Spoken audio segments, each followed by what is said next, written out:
Pelatihan Digital UMKM Indonesia dengan tema Strategi Bisnis Offline Lokal Go Online bersama narasumber Yuda Setiawan, CEO PT Laziza Rahmat Semesta. Di saat pengguna internet semakin banyak, konsumen belanja online pun semakin sering.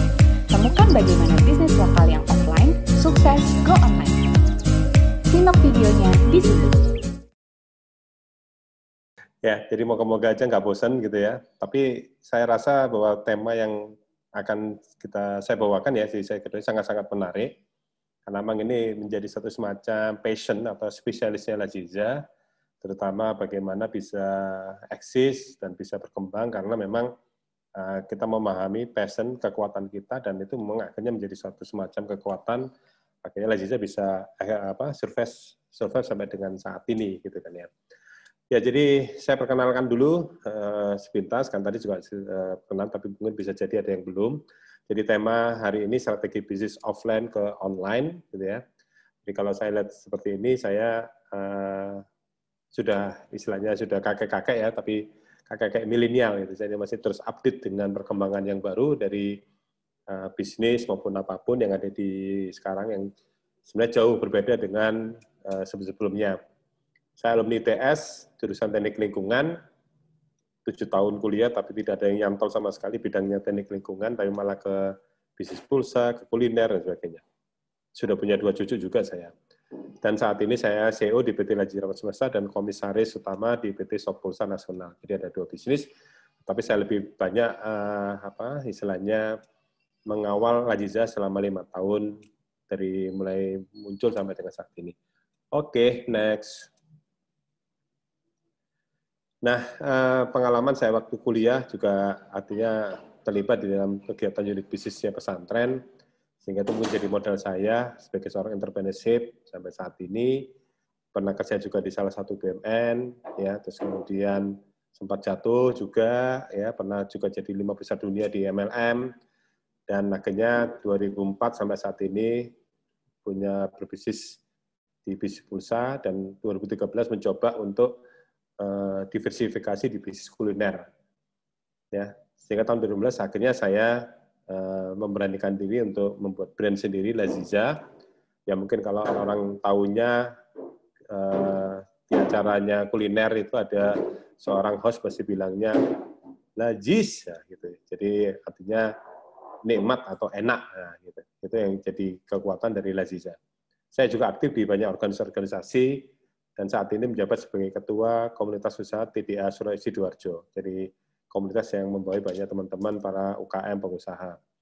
Dan ada di Ikatan Saudagar Muslim, di ISMI, dan sebagainya. Oke, next. Nah, PT Laziza Rahmat Semesta sekarang ini sudah ada 3 brand, yaitu Laziza, Enakin, dan Kopi Ambyar. Ini yang 3 brand yang saat ini memang kita kembangkan dari brand awal Laziza. Oke, next. Ini milestone-nya, jadi dulu logonya tahun 2015 awal-awal itu ada ayam bawa pizza gitu, karena maunya kita membedakan bahwa fried chicken dan pizza saat itu. Kemudian terus berkembang dari 5 store awal 2015, kemudian sampai 33 store sampai dengan 2016. Kita banyak berkolaborasi dengan banyak organisasi juga untuk membesarkan Laziza. Dan tahun 2017 juga sempat mendapatkan rekor muri dengan acara Cooking Pizza 2.500 anak saat itu. Dan di Agustus 2012 kita akhirnya ganti brand, jadi yang tadinya ayam bawa pizza, sekarang kita ganti semacam ini, supaya lebih matching, supaya lebih kalau kemana-mana lebih enak dibacanya, tulisan Laziza juga oke, gitu kan ya. Tapi semua membuat ada makna-makna tersendiri, warnanya semuanya kita ada maknanya, dan tagline-nya makan ayam rame-rame. Jadi itu yang menjadi tagline kita. Kemudian Maret 2020 kita mendapatkan penghargaan dari GoFood, juara partner GoFood se-Jawa Timur. Dan tahun 2019 Juni juga pernah kita kedatangan tamu yang luar biasa, CEO-nya Grab, Anthony Tan. Oke, next. Nah, ini salah satu penghargaan yang kita dapatkan, hampir setiap tahun kita mendapatkan penghargaan, terutama sisi online, ada GoFood, ada GrabFood, yang ini menjadi platform baru di bisnis kuliner. Jadi saat mereka masuk dan sebagainya, saya sudah ancang-ancang bagaimana saya bisa menjadi juaranya di platform ini, gitu ya. Nah, kalau mungkin yang di bisnis marketplace ada platform Shopee, ada platform Tokopedia, dan sebagainya. Kalau di kuliner, banyakkan di GoFood atau di GrabFood. Oke, next.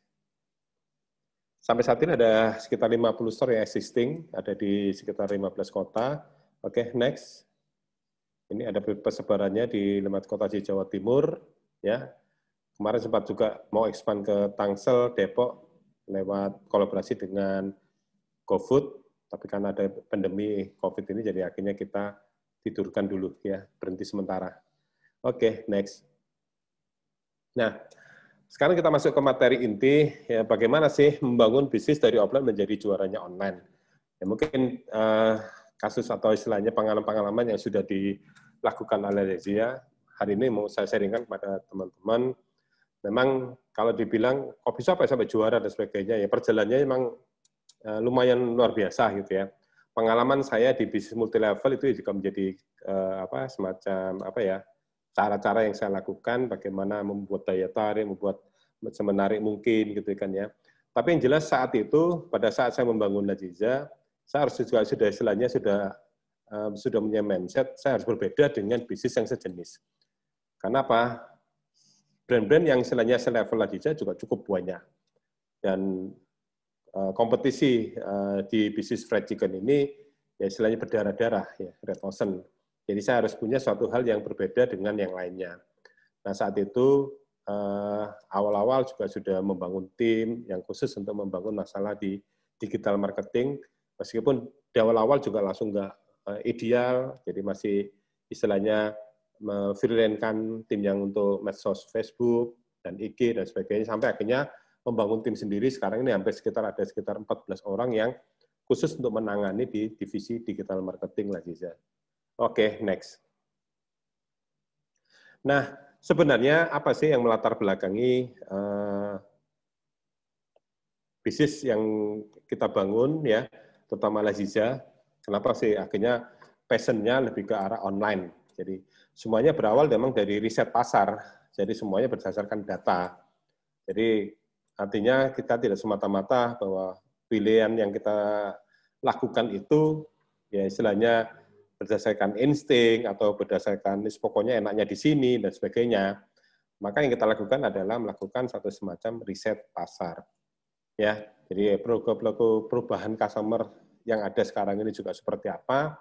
Ya, komposisi customer kita juga seperti apa yang mau kita jangkau customer segmennya, maka ini menjadi satu semacam data-data yang kita bisa gunakan sebagai satu strategi kita, ya, sebagai satu strategi kita untuk membuat bisnis kita different dan mencari passion kita di mana. Akhirnya kita itulah yang akhirnya divisi mana yang harus kita kuatin agar kita mendapatkan revenue yang kita inginkan. Tanda kutip ya kita harus profit, ya, istilahnya harus untung. Ibarat seperti itu. Oke, next. Nah, ini adalah salah satu data yang kita dapatkan juga, ya. Jadi munculnya startup digital yang menawarkan delivery online seperti GrabFood, GoFood membuat home kitchen, ya, 100% delivery menjadi sektor dengan pertumbuhan tertinggi, yaitu 27% di tahun 2015 sampai 2019. Untuk data yang terbaru 2020 belum ada ya. Jadi ini yang kita gunakan data-data yang ada. Dari sini akhirnya kita riset, kita anukan dengan teman-teman, kita ini mau apa ya. Istilahnya ibaratnya itu kita harus sudah bisa menyambut kira-kira ke depan ini trennya seperti apa. Behavior, kebiasaan seperti apa. Nah, data-data ini akhirnya kita lihat bahwa ada satu semacam opportunity, ada suatu peluang yang dimana kita kalau mau memasuki di dunia ini, apalagi kita memasuki dalam tanda kutip yang pertama kali menjemputnya, maka otomatis kita bisa menjadi pionirnya, jadi yang terdepan lah untuk di bidang ini. Tentunya tidak hanya sekedar masuk awal-awal, tetapi juga kita mengikuti perkembangannya dan kemudian kita melakukan optimasi dan inovasi agar kita bisa kuat di sektor ini. Oke, next. Nah, dari yang ada itu, dari perkembangan itu, maka akhirnya kita sudah melakukan satu semacam langkah-langkah, ya, strategi-strategi apa yang harus kita lakukan agar kita bisa melihat suatu opportunity, ya, di segmen pasar yang mereka ini banyak sudah melek ke masalah online, maka akhirnya kita membangun bisnis kita dengan mempromosikan lewat media-media online. Sini ada istilah medsos, ya. Jadi awal-awal setiap kali kita mau membangun, mesti kita pertama seperti kemarin kita bikin Laziza Kitchen, gitu ya. Nah, otomatis nggak sekedar kita ngomong Laziza Kitchen, ini nanti akan kita branding, kita harus siapkan. Langsung tim saya instruksikan, coba ambil itu di ID-nya, IG-nya di Instagram kita, nama Laziza Kitchen, tolong di-blog dulu, saya bilang gitu. Di website juga di-blog dulu, lazizakitchen.com. Kemudian di Facebook nama Laziza Kitchen juga harus di-blog. Ya, karena ini menjadi satu semacam awal mula kita sudah punya mindset bahwa nanti kita akan bermain di sisi online atau medsos.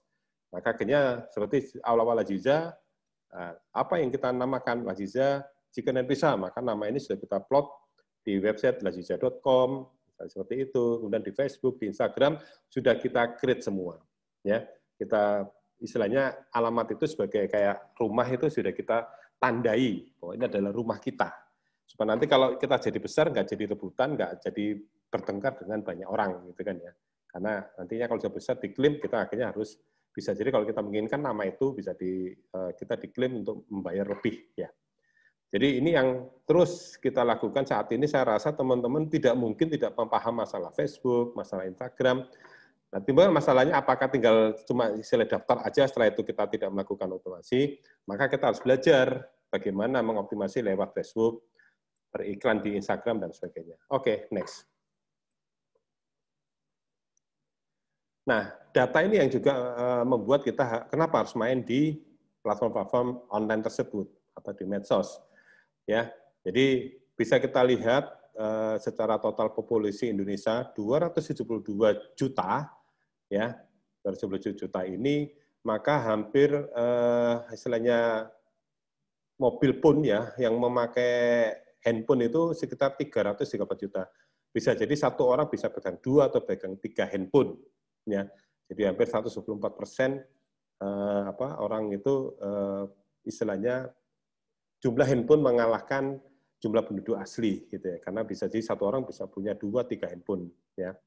Kemudian yang melakukan internet user sebagai pengguna internet itu hampir 175 juta, sekitar 64% penduduk Indonesia itu sudah internet user, jadi dia menggunakan internet.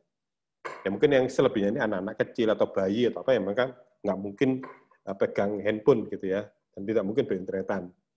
Nah, 160 jutanya atau hampir sekitar 60%, mereka ini aktif di sosial media.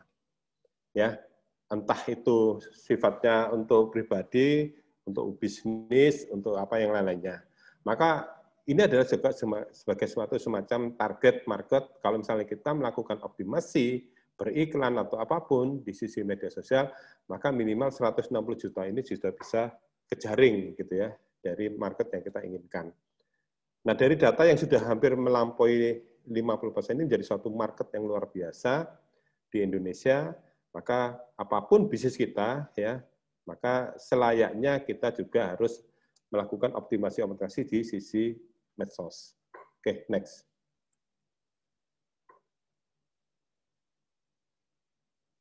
Next.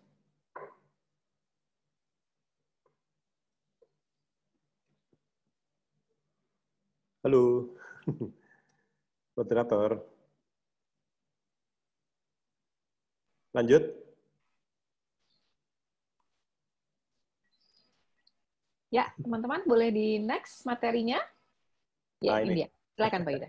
Ya, jadi dari data pun Januari 2020 bisa kita lihat juga di antara platform sosial media bahwa pengguna YouTube ini hampir sekitar 88%, ya. Jadi datanya ini. WhatsApp sekitar 84%, Facebook 83%. Ini sudah luar biasa ini. Artinya mereka-mereka ini yang internet user, ya, yang biasa menggunakan internet, menggunakan platform YouTube, WhatsApp, Facebook, Instagram, ya, Twitter, LINE, dan sebagainya. Artinya apa? Di sini bisa kita lihat, makanya banyak muncul ya YouTuber, selebgram, dan sebagainya, karena ternyata kalau memang mereka mampu untuk mendapatkan follower, membuat konten-konten yang menarik, maka di situ dia juga bisa mendapatkan penghasilan yang luar biasa. Nah, otomatis kita bisa tinggal lihat, kita di sini akhirnya bagaimana sebagai seorang pebisnis atau entrepreneurship menggunakan platform ini untuk sebaik-baiknya untuk mengembangkan bisnis kita. Bisa lewat YouTube, bisa lewat WhatsApp, Facebook, Instagram, dan sebagainya. Tergantung karakter atau jenis atau kategori bisnis yang kita tekuni saat ini. Rasa-rasanya jarang juga kita promosi lewat Twitter lah, gitu, seperti itu ya. Nah, intinya bahwa kita menggunakan mana yang digunakan paling banyak di sisi market yang kita tuju, yang kita targetkan. Oke, next. Nah, dari platform-platform yang ada itu, ada juga istilahnya marketplace ya atau platform-platform yang lain yang memudahkan pemesanan produk. Saya rasa teman-teman di sini tidak sudah familiar lah ya. Apa itu Bukalapak, apa itu Shopee, apa itu Lazada, ada Tokopedia, ada GrabFood, ada GoFood dan sebagainya. Artinya kita juga harus melihat produk atau istilahnya kategori bisnis kita ini mana yang sangat-sangat istilahnya powerful menggunakan platform yang sudah ada. Tentunya Laziza sendiri melihat bahwa karena kategorinya kuliner dan di situ dibutuhkan pengiriman cepat dan di situ platform atau platformnya ini juga menyediakan, maka yang kita pilih adalah GrabFood dan GoFood. Apakah mungkin yang platform lainnya juga kita lakukan? Iya. Laziza juga ada di Shopee. Jadi Shopee juga ada program-program yang di situ dia menyediakan platform untuk kuliner, kita juga masuk. Di Traveloka pun kita juga ada. Ya. Jadi kalau Laziza sekarang ini melihat di mana ada platform yang mereka juga menyediakan satu semacam kemudahan-kemudahan untuk melakukan memasarkan produk, maka Laziza juga masuk di sana.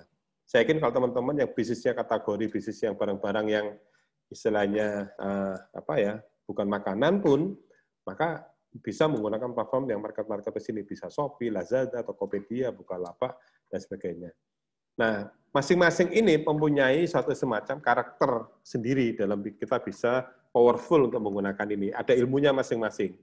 Jadi saya lihat ada bagaimana mengoptimalkan Shopee, ada pakarnya sendiri bicara masalah Shopee, ada pakar sendiri bicara Lazada, bagaimana supaya mempromosikan di sana kan bisa menjual barang sebanyak-banyaknya. Masing-masing punya karakteristik sendiri dan kita wajib untuk mengetahui dan bisa mengoptimasi bisnis kita sesuai dengan kategori yang ada. Oke, next.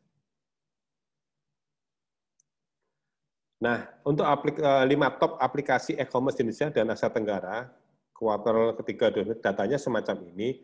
Ternyata kalau lihat di sini juaranya itu memang masih Shopee. Ya. Pengguna aktif bulanan pertama adalah Shopee, Lazada, Tokopedia, Bukalapak, AliExpress ini Alibaba ya. Kemudian pengguna aktif bulanan juga masih dipegang oleh Shopee dan Tokopedia, Bukalapak, Lazada, JD.id. Dan top download-nya, jadi banyak yang melakukan download ya aplikasi adalah Shopee Pay, Lazada, Tokopedia, Bukalapak, dan Bilibili.com. Ya. Artinya apa? Dari sini kita bisa lihat mana yang menjadi prioritas kita sebagai platform atau marketplace yang nanti akan bisa kita gunakan untuk mempromosikan atau menjual produk-produk kita. Tentunya kalau melihat data-data ini, saya yakin banyakkan teman-teman pasti juga menggunakan platform Shopee, gitu kan ya. Karena mungkin dia juga mampu istilahnya membangun satu semacam strategi-strategi marketing, sehingga akhirnya banyak juga yang akhirnya berkecimpung di sana. Laziza pun juga ada di Shopee, ya, lewat Shopee Pay dan sebagainya, sehingga kalau orang belanja bisa menggunakan barcode Shopee Pay, mendapatkan diskon dan sebagainya. Itu yang kemarin juga kita lakukan banyak dengan Shopee Pay. Oke, next. Voucher-voucher hemat ya. Nah, ini juga bisa kita lihat data-data yang ada, ya. Alasan konsumen memilih platform belanja online apa? Ini ada. Kalau secara reputasi bisa kita lihat, ya. Mereka lebih banyak memilih di Bilibili, gitu kan ya. Malah justru Shopee 10,9 ya. Tokopedia juga 14,3%. Harga produk termurah di sini ada pilihannya adalah di Shopee yang paling juara. Jadi kalau orang kenapa banyak sekali orang mendownload Shopee atau sebagai pilihan Shopee, karena memang terkenal kalau belanja di Shopee itu yang paling murah. Nah, sekarang tergantung kita, bisnis kita itu maunya kemana, mau targetnya apa. Nah, konsumen pun juga gitu, berhak memilih, oh kalau yang paling murah, ya karena sudah tersering kali dia belanjanya yang dilihat paling murah adalah Shopee, maka pasti otomatis dia arahnya ke sana.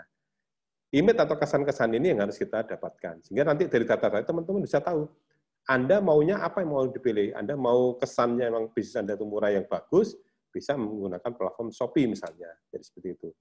Atau Anda mau branding bisnis Anda seperti apa. Misalnya produk otentik, ternyata sini otentik adalah GDAD. Kenapa GDAD 19,5%? Orang terkenal dengan GDAD karena, oh ini langsung kita beli barangnya itu lewat distributor khususnya. Gitu. Jadi kalau Shopee atau apa kan lewat dropship, lewat reseller dan sebagainya. Kalau GDAD langsung menyediakan produknya langsung kepada pabrik atau distributornya. Jadi orang yang kalau misalnya kepingin barang-barang yang otentik, yang betul-betul asli, maka GDAD lah pilihannya. Jadi saya kira masing-masing ini pun Bilibili, Bukalapak, GDAD, Lazada, mereka juga sama membangun brand mana yang menurut mereka menargetkan customer segmennya. Anda juga seperti itu, mana yang Anda pilih?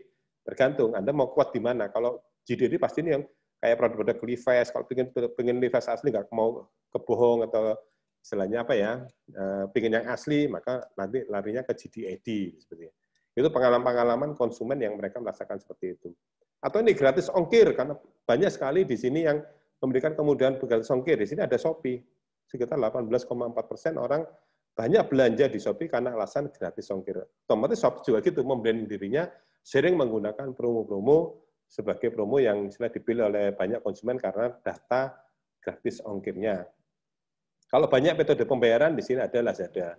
Bisa jadi kita tahu, karena di sini metodenya harus di wilayah terpencil harus pakai kantor pos, mungkin Lazada menyediakan, sedangkan platform lainnya tidak menyediakan. Maka ya tergantung market mana yang Anda tuju untuk bisa memasarkan produk-produk yang Anda pilih. Ya, jadi ini banyak ya contoh-contoh data-data yang membuat customer kenapa tertarik di platform ini, dan sekarang tergantung Anda yang punya produk, mana yang menurut Anda yang cocok dengan platform-platform ini. Ya, mungkin bisa jadi pilih satu atau dua, satu difokuskan, misalnya Shopee difokuskan, dan Anda bisa juara memasarkan produk Anda di platform Shopee Pay. Oke, next. Nah, ini juga memberi pilihan pembayaran. Jadi begitu juga yang dilakukan oleh e-money, GoPay, OVO, Dana, Link Aja. Ini juga memiliki karakter-karakter sendiri. Ya, mereka banyak alasan-alasan konsumen juga mengapa mereka mendownload GoPay, mendownload OVO, mendownload Dana, dan Link Aja. Jadi otomatis ini pun juga menjadi pilihan kita menargetkan customer kita, gitu kan ya. Setahu saya ini kalau dengan Dana ini saya download karena kepentingan saya lebih banyak ke pembayaran PPUB ya. Jadi listrik, token, terus mungkin tagihan pulsa, tagihan telepon dan sebagainya, karena dia memberikan satu semacam biaya adminnya yang tidak terlalu mahal. Dan dia bisa bayar dengan kartu kredit, misal dimasukkan ke sana. Kalau GoPay dan OVO lebih banyak dia main di kuliner. Ya, Link Aja ini linknya adalah dengan perusahaan-perusahaan yang terjalin dengan himbara atau pemerintah, dengan BUMN dan sebagainya. Karena ini memang milik dari BUMN. Jadi pilihan-pilihan ini yang juga bisa jadi menentukan mana yang kita pilih untuk bisnis kita. Kalau bisnis kita kuliner, mungkin kita bergabung dengan GoPay, dengan OVO, gitu ya. Kalau bisnis kita ada yang lain lagi, mungkin kita bisa gabung dengan Dana dan sebagainya. Makanya ada satu platform-platform yang mungkin bisa kita gunakan untuk memperkuat bisnis kita sendiri untuk kita go online ya. Jadi yang biasanya manual tradisional kita coba untuk online-kan semacam ini. Oke, next. Nah, ini juga salah satu data sebenarnya dari e-wallet atau e-money yang tersedia itu pengguna aktif bulanannya seperti apa, gitu kan ya. Jadi di sini bisa kita lihat yang nomor 1 adalah GoPay, ya. Ada Gojek ini yang banyak dipilih, didownload oleh masyarakat Indonesia. Kemudian di nomor 2 awalnya Link Aja, terus bergejolak Link Aja ini sampai akhirnya turun, kemudian diisi oleh OVO, ya, kuartal ketiga tahun 2019. Nomor 3 urutannya sekarang adalah Dana, Link Aja, dan ini ada Genius. Ya, ini adalah platform-platform baru, dan sebenarnya masih ada data lagi tentang Shopee Pay sebenarnya. Ini masih tapi belum kelihatan. Ya, tetapi orang sudah terbiasa dengan namanya GoPay, ya, yang diandalkan oleh Gojek. banyak aktivitas pembayaran bisa melalui aktivitas ini. Sehingga kalau mau nggak mau, kalau kita mau bisnis, ya silakan Anda juga bisa bergabung dengan salah satu platform ini, karena penggunanya juga cukup banyak ada di GoPay, ya baru ke OVO. Ya. Sekarang ini tidak hanya kuliner, orang bisa membayar lewat GoPay, jadi bisnis apapun bisa membayar ini. Di kayak semacam Informa, ya, pembayaran di Informa pun mereka ada penawaran diskon khusus kalau menggunakan GoPay atau OVO. Kita jalin mereka karena kita juga bisa mendapatkan promo-promo mereka, ada diskon-diskon khusus yang diberikan oleh mereka juga. Oke, next.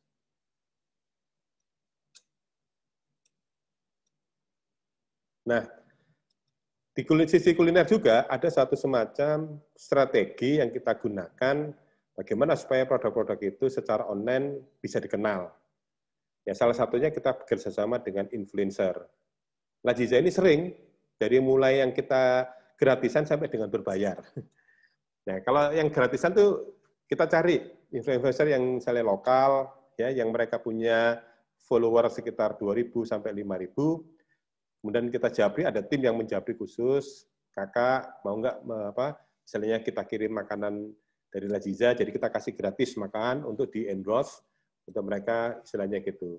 Biasanya mereka ada yang memberikan tarif dan sebagainya. Nah, kalau tarif yang bisa kita serbu atau kita ajak kerjasama adalah yang mereka betul-betul memiliki follower yang betul aktif dan memang terkenal kalau istilahnya ada dampak impact-nya pada saat produk kita itu di-endorse. Ini misalnya kita dengan Koko Buncit ini namanya. Jadi ini yang punya follower sekitar 500.000 di Instagram, dan seringkali Laziza minta di-endorse oleh dia, ya, otomatis ada biaya. Ya, kalau misalnya kita ada yang free atau istilahnya sekedar kita kirim makanan, itu sifatnya lokal dan semua kita lakukan. Ya, kita mempromosikan produk-produk kita untuk menggunakan brands, karena ini mereka secara online dan sebagainya. Atau misalnya kita juga bisa pasang status atau iklan di Instagramnya mereka, ya itu mereka yang betul-betul memiliki follower banyak, ya otomatis juga berbayar. Itu kita juga lakukan. Oke, next. Nah, di Instagram kita sendiri, kita juga harus punya kemampuan untuk menciptakan follower-follower sebanyak-banyaknya. Ya, otomatis harus ada ilmu khusus juga kita bagaimana mempromosikan IG kita sehingga muncul banyak follower. Nah, salah satunya adalah kita juga sering membuat satu program giveaway ya secara berkala. Jadi ini yang juga menjadi satu daya tarik bagaimana Instagram kita akhirnya bisa teroptimasi ya dengan memberikan hadiah khusus, misalnya mereka istilahnya itu membuat satu semacam link ke teman-temannya, ya mengkomen dengan kemudian istilahnya men-tag teman-temannya, maka di situ akan kita kasih giveaway. Kita kirim produk Laziza free kepada mereka, dan itu akhirnya membuat reachment dari IG kita akan naik. Otomatis follower juga bertambah. Nah, follower bertambah ini otomatis kalau pada saat kita nanti ada promo atau menginformasikan produk kita, maka otomatis mereka tahu dan mereka akhirnya membaca promo-promo kita dan otomatis timbullah ketertarikan di sana. Oke, next. Nah, ini yang kita lakukan juga selain kita mempromosikan lewat platform-platform marketplace maupun media sosial, dan kemudian juga platform khusus yang kuliner, GoFood atau GrabFood, Laziza juga bikin namanya web order. Jadi ini adalah satu, kalau sekarang ini kalau misalnya kita mau menginformasikan ke pelanggan-pelanggan kita, kalau gaya offline kan dengan sebar brosur, maka sekarang sebar brosur ini dinilai tidak terlalu efektif, juga berbiaya mahal, dan kadang-kadang kertas itu kebuang, dan sebagainya. Maka sekarang ada platform baru namanya web order, atau kita sebutnya sebagai katalog online. Jadi web order ini kita bekerjasama dengan tim kita yang mendesainkan logo kita, produk-produk kita, kemudian kita pasang hampir sama seperti kita memasang produk-produk ini di GoFood atau GrabFood. Ya, jadi di web order ini kita pasang harga-harga kita promosikan, kemudian muncullah link. Nah, link ini kemudian kita kirim ke kontak-kontak WA dari pelanggan-pelanggan kita yang sudah terdaftar. saya yakin Bapak Ibu sekalian atau yang pelaku-pelaku UMKM sini punya data-data pelanggan Anda via WA. Data tadi jangan sampai hilang, minimal di kontak handphone Anda yang secara periodik kita kirim konten-konten promosi. Jadi kalau order lewat web order ini akan mendapatkan diskon dan sebagainya. Setelah terjadi transaksi nanti orderan itu masuk ke dalam WhatsApp CS kita. Oleh CS kemudian diproses. Nah, kemudian akhirnya mereka harus transfer atau kalau dikirim oleh tim store kita, maka bisa bayar tunai. Nah, kalau misalnya mereka transfer, mereka bisa kita kirim lewat kerjasama kita dengan GrabSend, di mana ada ongkos kirim yang lebih murah, ada diskon, dan sebagainya. Ya, jadi membuat portal pemesanan berbasis web ini ada kelebihan, yaitu pertama bisa mereduksi komisi. Jadi kalau kita misalnya membuat harga menjual di GrabFood atau GoFood, ada fee atau komisi yang kita berikan kepada mereka. Sedangkan di platform kita sendiri, maka fee itu bisa kita hindarkan, sehingga harga ini betul harga sesuai yang ada di sektor, sehingga kita kalau melakukan diskon dan sebagainya, kita masih ada margin lagi. Ya. Kemudian database customer itu nanti karena mereka ngisi nama, kemudian alamat, dan ada nomor HP, maka data ini juga akan tersimpan rapi di database web order ini, dan data itu bisa kita lakukan follow up lebih lanjut. Kalau kita order di GoFood atau GrabFood, sulit rasanya kita bisa mendapatkan database seperti itu.